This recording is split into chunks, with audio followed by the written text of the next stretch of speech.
This is Game Night with Josh Hennig on 97.3 ESPN and the free mobile app. Now, live from the Matt Black Kia Studios. Oh, what an attack! What a move! Here's Josh Hennig. The Eagles win a game that, honestly, if they would have lost, I can't imagine what today would have been like for anybody.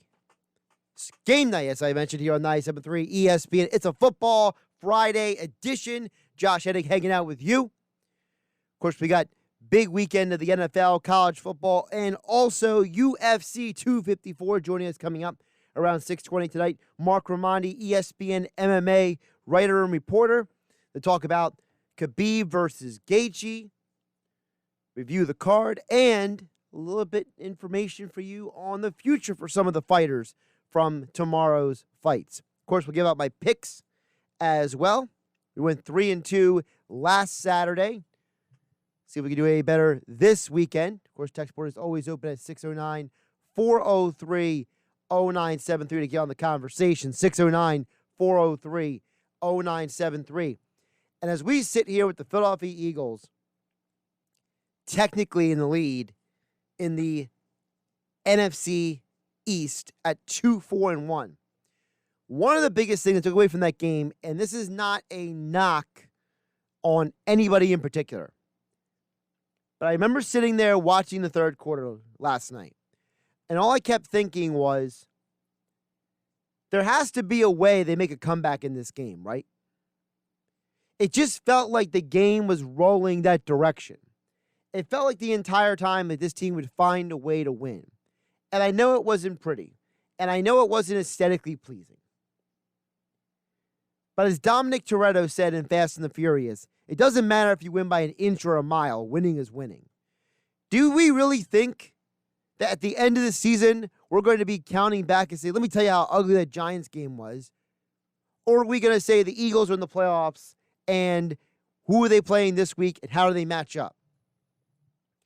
I always thought it was funny how so many times the day after and the week of, in a couple of weeks, we always hyper-focus on the team and their win and how they won and what happened.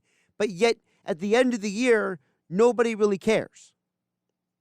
How many people really remember how the Eagles got to the Super Bowl? No, it's they won the Super Bowl, right? Nobody talks about anymore the goal line stand against the Falcons. Nobody talks about how the defense forced all those turnovers against the Vikings. Or how about in 2018?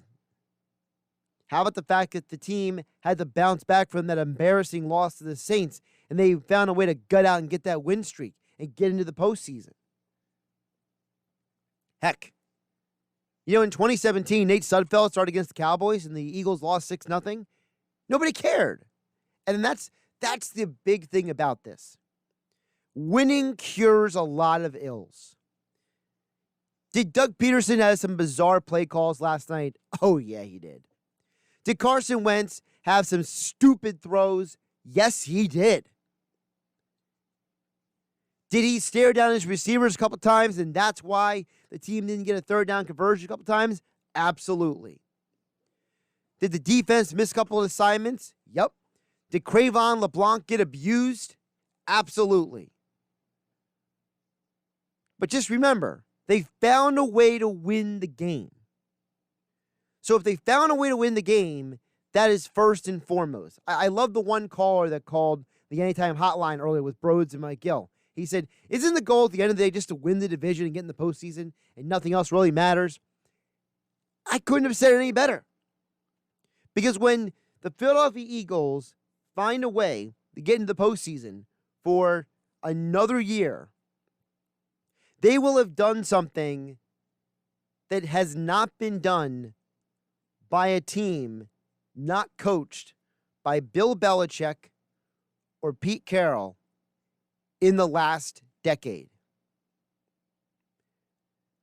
The Philadelphia Eagles have an opportunity to reach the postseason after the year after they win a Super Bowl for now 3 consecutive years. The Ravens couldn't do that. The Colts couldn't do that. The Saints couldn't do it. The Giants couldn't do it. Unless you are the New England Patriots or the Seattle Seahawks, the majority of teams that win a Super Bowl, like the Broncos, find a way to have to either go into a rebuild or a reload at some point or another. And I'm not saying the Eagles don't need to do the same thing. You don't get to 2-4-1 by accident. There is a good reason why they're 2-4-1, and it's not just because of the injuries. It's because of the fact that they didn't have all the depth they needed behind some of the players who got injured. But it's still an accomplishment if this team finds a way to get back to the postseason again. And that's one of my biggest takeaways from the game last night, is that this team's in a position to do something that very few teams have done in the last decade plus. 609-403-0973 for the PlaySugarHouse.com text board. You can chime in about the Eagles game last night, over the Giants, UFC 254, or whatever's on your mind this Sports Friday. It's a Football Friday here on Game Night on 97.3 ESPN. Now, one of my criticisms of the game last night that I mentioned a little bit ago, I'm getting to the point with Peterson and Carson Wentz. I'm starting to wonder if both of them, not just one of them, but both of them need an intervention. There's moments in that game last night that I'm watching Carson Wentz play. I don't know why he does this. I don't know why he keeps doing it. He's been in the league now for 5 years? And he still stares down receivers and tries to force the ball into guys.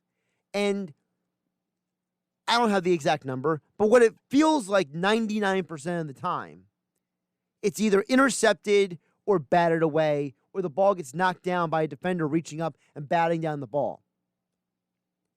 Every great play Carson Wentz has made this year, you go back and watch it on tape. What does he do? He gets the snap, he drops back, he scans the field, he analyzes the defense, he looks around, and then he makes a throw.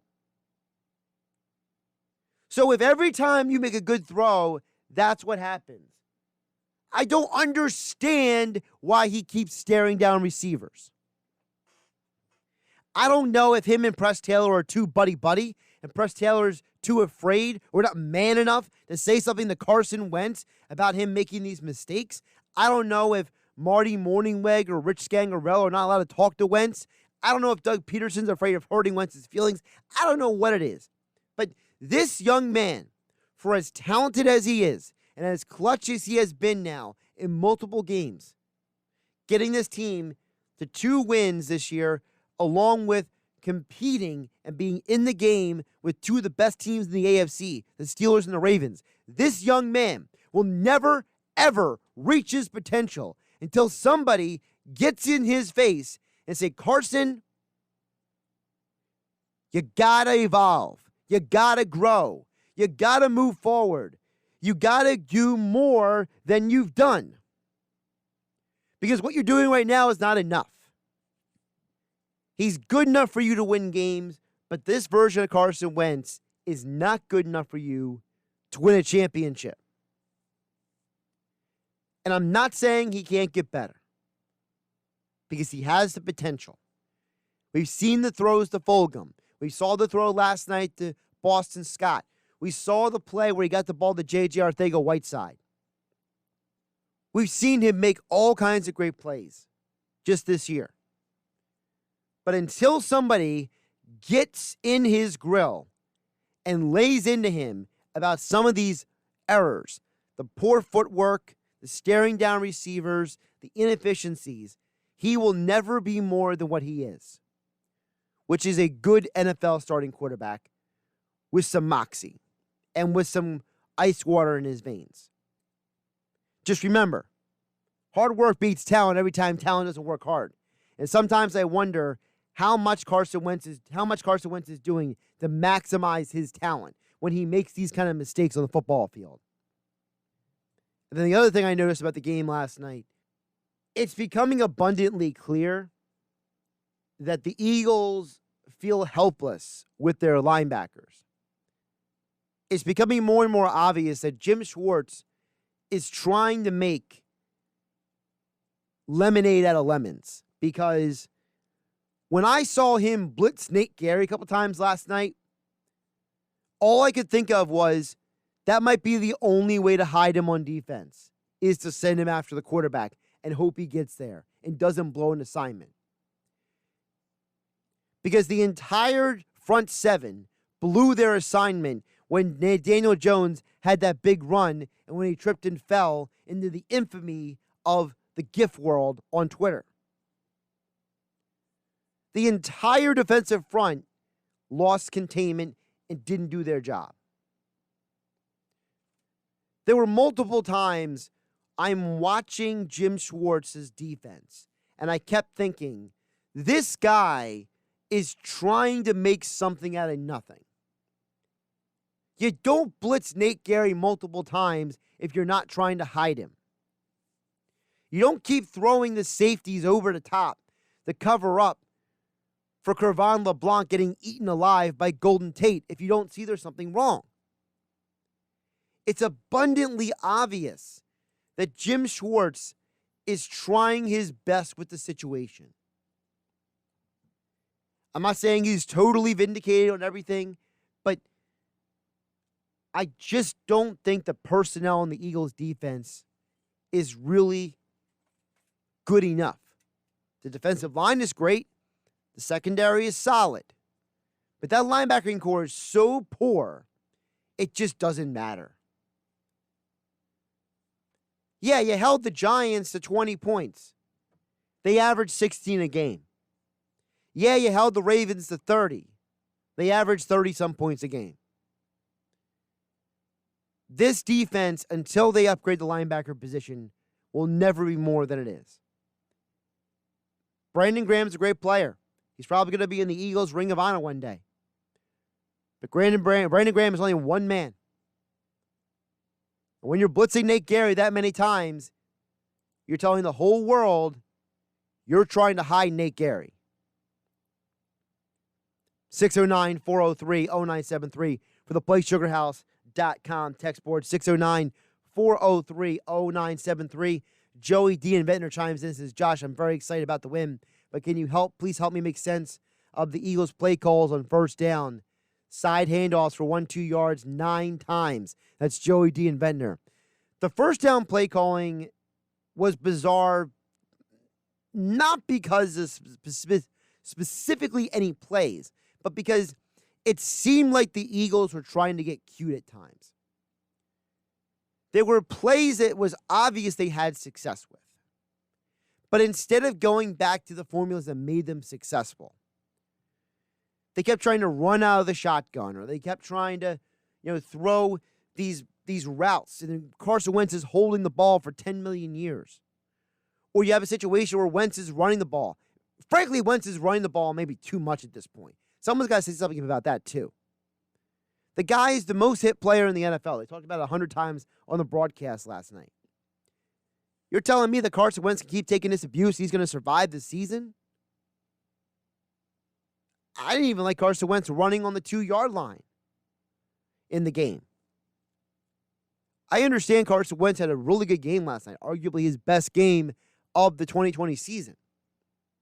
But you got to do more to protect him. Where's the slants? Where's the crossing routes? You heard Troy Aikman say the middle of the field is wide open. Okay, well, you're telling me nobody in the press box or up high is telling Doug Peterson the same thing? You're telling me Doug Peterson couldn't have sent Fulgham or Ward or Rodgers or Hightower on a slant? How many times in football, when you watch the Saints or you watch another team that uses their running backs a lot in the passing game, running back lines up next to the quarterback, snap, running back goes, chips the defensive end, goes to the left, cuts back to a right, does a slant, they throw it to him, first down. Where's that play ball? Where's that play in the playbook? I don't understand Doug Peterson's rationale sometimes. So I hear you, Joey D. but it's more than just the side handoffs. It's the whole 9 yards. It's the whole barn. It's everything. It's the fact that Doug Peterson builds this immaculate play calling plan for the opening drive of the game, but for the rest of the game, things get lost in the sauce, and the only time they have success is when they go no huddle. Eagles are 2-4-1, but let's be realistic. They're the best of a bad bunch in the NFC East. Keep the text coming, 609-403-0973 on the PlaySugarHouse.com. Text board, place your legal sports bets at PlaySugarHouse.com. Sign up now and then match the first deposit up to $250. Must be 21 or older to play. Gambling problem, call 1-800-GAMBLER. Coming up next, ESPN MMA reporter Marc Raimondi joins me to talk about UFC 254. Tomorrow is the pay-per-view. Khabib makes his return to unify the belt in the UFC against the human highlight reel Justin Gaethje. We'll talk about that next here on Game Night on 97.3 ESPN FM and the 97.3 ESPN mobile app. It's for free, and it's powered by the First Bank of Sea Isle City. You're listening to Game Night with Josh Hennig on 97.3 ESPN and the free mobile app. Game Night here on 97.3 ESPN. Josh Hennig hanging out with you, and the most anticipated UFC event of the year. It's finally here. It's tomorrow. And yes, Khabib Nurmagomedov is finally getting back into the octagon, and he's fighting Justin Gaethje. Catch all the action. ESPN Plus pay-per-view. You don't want to miss this. 2 o'clock is the main card. Of course, the prelims drop at around 12 p.m. Eastern Time. And joining us right now on the Boardwalk Kind of Hotline, you've heard him before here on 97.3 ESPN, Marc Raimondi, works for ESPN, covers MMA, and he joins us here on Game Night. Marc, how you doing today? I'm good, Josh. How are you, man? I'm doing pretty good. So, as I said, we finally get Khabib back in the octagon, and, some people are looking at this fight and they're wondering, they know who Khabib is, but for the casual fan, they're not as informed who Justin Gaethje is. So just kind of get into a little bit about, who Gaethje is and why this is a tough matchup for Khabib. Definitely, and it is definitely a very tough matchup for Khabib. Arguably the toughest matchup that he has right now in the UFC lightweight division.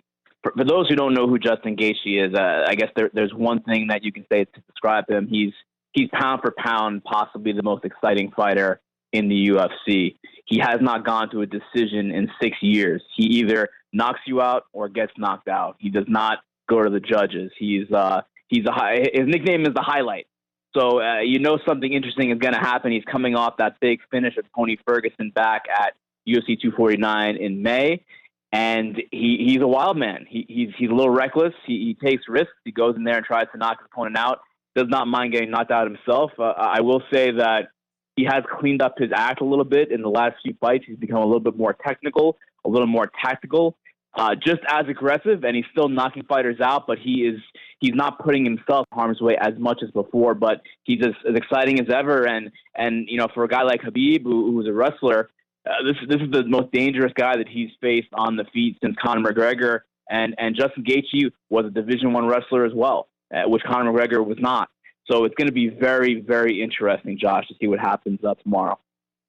It's been suggested by people in the past that Khabib, in some ways, has kind of handpicked some of his fights along the way to get this massive undefeated record. So, what do you think led Khabib to say yes to a fight that arguably could put finally that loss on his record? I don't know if I would agree that he's handpicked opponents. I think that the one thing about Khabib that you can say is that he doesn't fight all that often. He's had injury problems in the past. Also, he's a devout Muslim, and he honors and observes Ramadan every year, which keeps him out of action for a month. And he doesn't even like coming back right after Ramadan because you have to fast during the daylight hours during Ramadan. So he takes a few months after Ramadan to even get back into training camp. So he doesn't fight all that often. He fights, once a year, maybe twice a year. So it's been hard to kind of match him up with the UFC schedule. But I mean, this fight against Justin Gaethje is the fight to make. I mean, he again, Gaethje's coming off that win over Tony Ferguson. That was for the interim title. There's no one better other than Khabib right now at lightweight than Justin Gaethje. Of course, there are a lot of good 155-pound fighters in the UFC, guys like McGregor and Dustin Poirier and Ferguson himself. But right now, Gaethje is the man, and this is legitimately number one versus number two, and I think that's why people are so excited about it. What's at stake for Khabib's legacy? Because, if you get another win, you still have no losses on the record. I mean, that's something that's never been done at the lightweight division in UFC or MMA history. So, where does that leave him in terms of legacy and all-time in MMA history? There's a ton of stakes in this fight, and I would say for Khabib, the stakes are higher than they are for Gaethje because, again, like you said, Josh, Khabib is undefeated. He's 28-0, and he really, really badly wants to go 30-0. That's a major goal for him, and he can't do that, of course, unless he beats Justin Gaethje on Saturday. And this is a hard fight for him. It's not. It's not McGregor where, it's another superstar that Khabib is fighting, but in many ways, Gaethje is a tougher opponent. The stakes are just as high, and Gaethje is even more of a tougher matchup for him than McGregor is, arguably.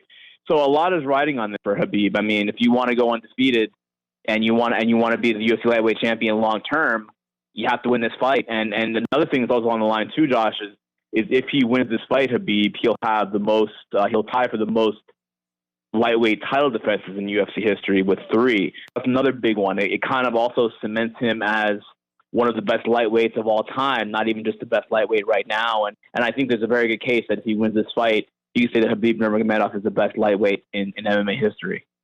Marc Raimondi joining us here on GameNight on 97.3 ESPN. Make sure you follow him on Twitter at Marc_Raimondi. Of course, UFC 254. That's tomorrow at 2 o'clock. So you want to make sure you get yourself situated in front of the TV or in front of your device with ESPN Plus. Get that pay-per-view. You do not want to miss this card. It is a jam-packed card. And just continuing on down on that path with Khabib, he's also said this week that he still wants to fight George St. Pierre. And I know for a lot of MMA fans, that's one of those like fantasy fights you play on a video game or something. So how likely do you think that even would be, considering the fact that GSP hasn't even fought at 170 in a long time? I know Khabib's been fighting at 155 for a while, but he's had some tough weight cuts. So logistically, is GSP Khabib, if he wins tomorrow, even a legitimate possibility? I think there is a possibility. I really do. And I had a chance to catch up with George St. Pierre 2 weeks ago in a video interview that ran on ESPN. And he's interested in this fight. And Khabib is really the only opponent that George St. Pierre would come back for. Of course, we haven't seen GSP since 2017 when he beat Michael Bisping to win the middleweight title. But and he is retired. He's formally retired. He's not in the USADA drug testing pool, which signifies that a UFC fighter is retired. So GSP is legitimately retired, but he's still in great shape. He's 39. We've seen guys like Daniel Cormier fight into their 40s, and he still believes he's in top form. And it's hard to say otherwise because it is George St. Pierre. He's one of the very best.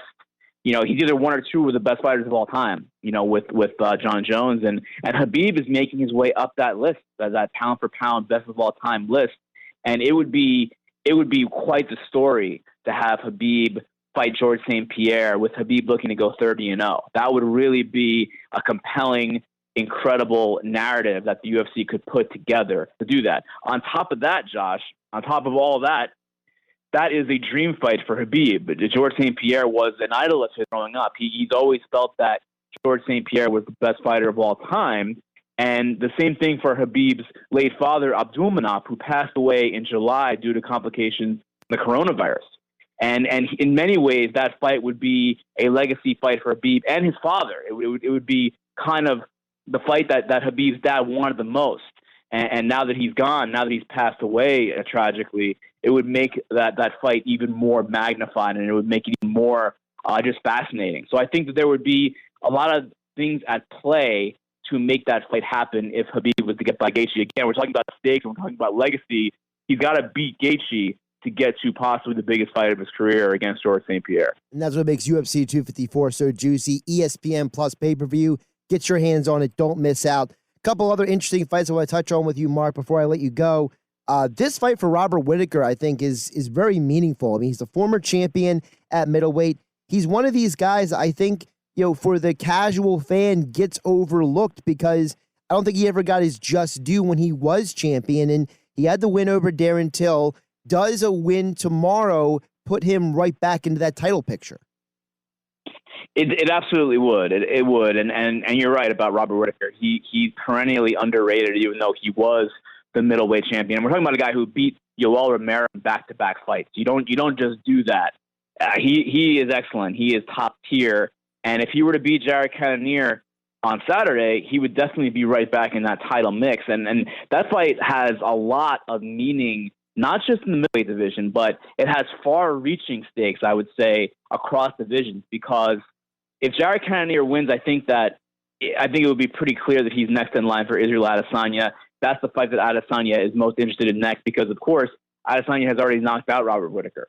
So Jared Cannonier would be the guy that makes the most sense because he's a fresh opponent, a fresh contender for Adesanya. Now, if Whittaker were to win, that could throw a possible monkey wrench into those plans because I'm not sure if the UFC goes back to that rematch with Adesanya and Whittaker. I'm not sure if they do that right away because really just last year, Adesanya knocked out Whittaker, as I said. So would that make a lot of sense to go back to that now? I don't know. That could open the door for Adesanya to go and fight someone like Jon Jones. So again, this fight, even though it's not involving Adesanya, there's no title on the line. It could have far-reaching effects across divisions, and taking into account some of the biggest stars in the UFC, like a Jon Jones or an Adesanya. So that all eyes will be on that fight on Saturday for sure. You mentioned Jon Jones, so I would be remiss if I didn't touch with you on Jon Jones. There's basically the assumption right now is he's moving up to heavyweight. Is there any projected timetable on him actually fighting, or is he keeping that very close to the vest at this point? He's definitely taking his time to try to put on muscle mass in order to go up to heavyweight. And the real question is going to be, how does the timeline shake out with the top of that heavyweight division? Right now, of course, Stipe Miocic, he fought in August. He beat Daniel Cormier. He's the undisputed champion at heavyweight. And the number one contender at heavyweight is Francis Ngannou. Now, earlier this week, Francis Ngannou tweeted that he has heard that Stipe Miocic does not want to come back until March, which would almost be a year since Ngannou's last fight. Now, what does that mean? Does that mean Ngannou takes a fight in the meantime? March is still a little bit away. March is still quite a far amount away if you're doing this for a living and you only get paid when you fight. So that's a big question. And the reason why I'm relaying this information is because that also has to do with Jon Jones and his timeline. Because look, I don't think Jon Jones goes up to heavyweight to just fight anybody. He's going to go in there to fight either the top contender or the champion, and that's Francis Ngannou and Stipe Miocic. And if those two guys are not going to fight each other until March, where does that leave Jon Jones? Does that leave him not fighting till the winner of that fight? Who knows? Sometime toward the middle or end of next year. That would make a whole lot of sense.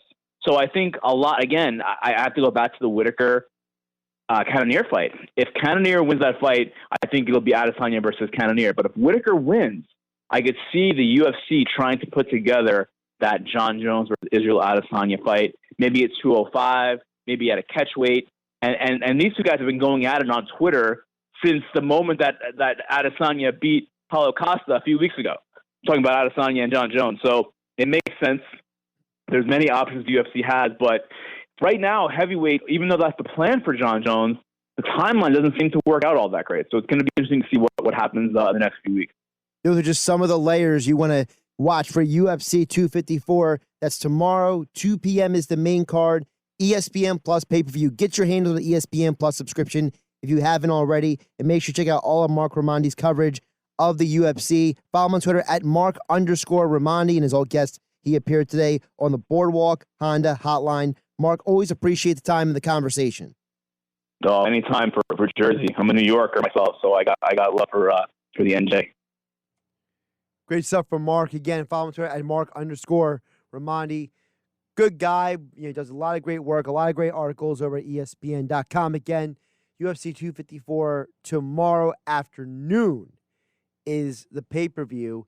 And for those of you who may be looking to throw a couple shekels out there, one of the things you got to remember if you're touching anything with these events tomorrow, number one, remember, it's in the middle of the day Eastern time. So you can't wait too long to throw in your bets. If you want to maybe parlay Khabib with somebody else, if you have a lot of faith in Nurmagomedov to win the fight tomorrow. I would say, though, that my two recommendations are this. Number one, Nurmagomedov is currently a minus 335 on the line. What that means, for those who don't know, is that he's a heavy favorite according to the odds makers. So the only way you're going to get value out of him is you put him into a parlay, whether you're throwing him into your college football or whatever it may be. The second thing I want to point out is that Robert Whittaker and Jared Cannonier are both minus 110. So they're basically, the odds makers are telling you it's an even fight. If you want to throw down a UFC 254 only value play, I recommend that you throw in with a parlay of, if you believe Nurmagomedov is going to win tomorrow, you throw in with Nurmagomedov and either Whittaker or Cannonier. Either one is going to net you a plus 148 on, so you're going to get some value out of it. I'm personally assuming that Nurmagomedov is going to win the fight, and I say I'm assuming it because of the fact that, no offense to Gaethje, but I'm working under the assumption that everything I've read and everything I've heard is that Khabib is motivated, he's focused with the death of his father, and as Marc mentioned just a bit ago, that 30-0 is in his sights. He is very close to getting that mark that he's always wanted to have. I think that this fight is going to be a win. It's not going to be easy, though. I think that this is going to be the toughest fight of his life. Justin Gaethje brings so many tools to the table that Nurmagomedov has never seen before. He's never faced a aggressive, well-rounded fighter like Gaethje. Usually, when Khabib has fought, it's been, for other grapplers, or he's fought other strikers who are not as good at grappling, or he fights one-dimensional fighters, or fighters who have specific limitations. The only real limitation in Gaethje's style of fighting is that he doesn't back up. And that gets him in trouble in fights sometimes. He's the kind of guy who pushes forward so much that he either gets caught or he gets himself into a bad situation. And for Nurmagomedov, he's got to go into this fight understanding that this guy is not going to quit. He's not going to give up. This guy is going to match Nurmagomedov's endurance. He's going to match his intensity. He's going to match his desire to win. So, to me, I think that this is going to be an incredible fight. So, a little UFC 254 talk again tomorrow, 2 p.m. Eastern is the pay-per-view on ESPN+. Game Night on 97.3 ESPN being brought to you by GMS Law. Make the right call with 4 convenient locations to serve you. Visit them online at gmslaw.com. 609-403-0973 for the PlaySugarHouse.com. Text support, of course, it is a football Friday, so I'll give you my look ahead and picks for the college football and NFL weekend here on 97.3 ESPN FM and the 97.3 ESPN mobile app, powered by First Bank of Sea Isle City. Now, more Game Night with Josh Hennig on 97.3 ESPN and the free mobile app. Welcome back into Game Night, 97.3 ESPN. PlaySugarHouse.com. Text board is open, 609-403-0973 to get on the conversation. Of course, the Football Friday. I'll give you my football picks for the weekend in just a moment. Want to first update everybody on some of the news going around the football world. I'm going to first start with Saturday.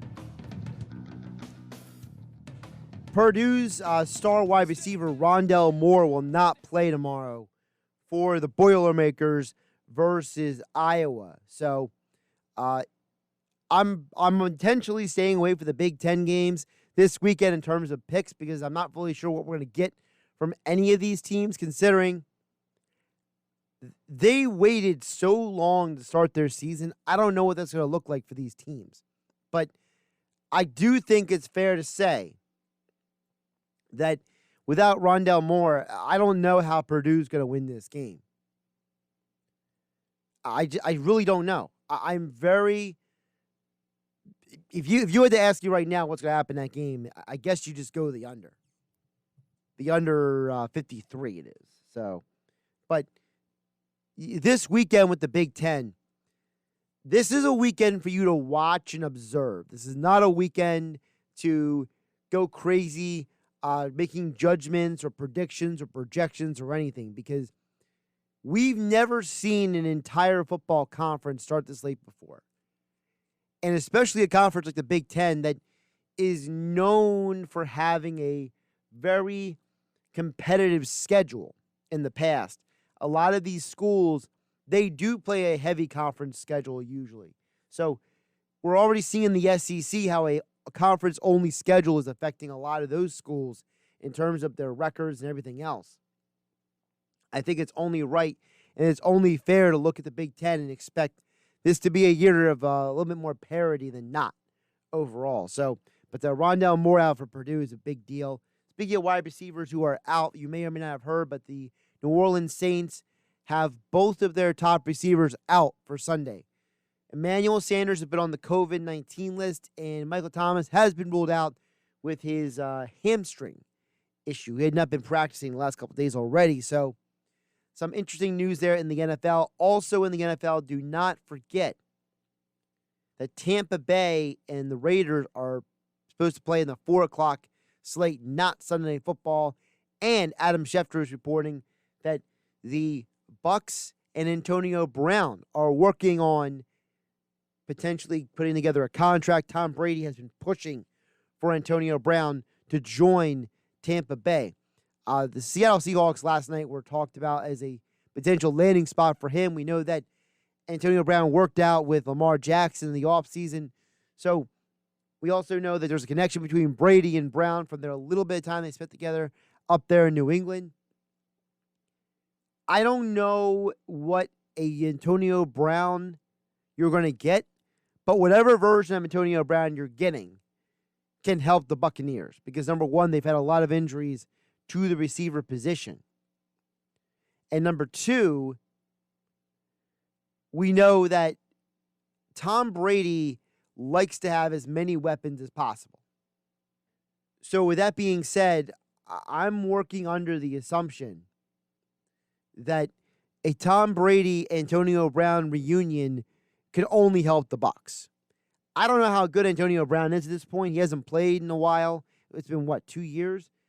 I guess at this point he's a high-end slot receiver because of his ability to run routes and his ability to get yards after the catch.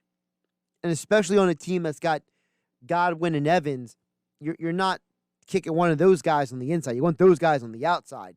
You want your big playmakers on the outside. Let Brown work the slot, get in those little spaces.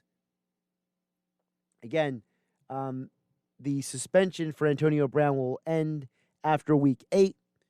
Brown is currently negotiating with the Buccaneers, but according to Adam Schefter, he's also been in discussions with the Seattle Seahawks. So there's a little update on all your happenings around the NFL and college football. I mentioned the college football schedule. So tomorrow you can hear Rutgers football back here on 97.3 ESPN. Rutgers versus Michigan State. The Greg Schiano era begins. And looking around the Big Ten, as I said, I'm not picking any of these games, but I am going to tell you the games I'm keeping my eye on the most. I am keeping an eye on that Rutgers-Michigan State game. This might be Rutgers' game to win because Michigan State does have a down year. Their entire football program is in complete and utter turmoil. Don't forget about the scandal with the doctor over there at Michigan State. Don't forget about the scandal with the boosters over at Michigan State. Do not, and I repeat, do not overlook the fact that their head football coach, that fiasco as well. It's Mel Tucker. No more Marc D'Antoni. It's Mel Tucker. So you have a new head coach over there at Michigan State.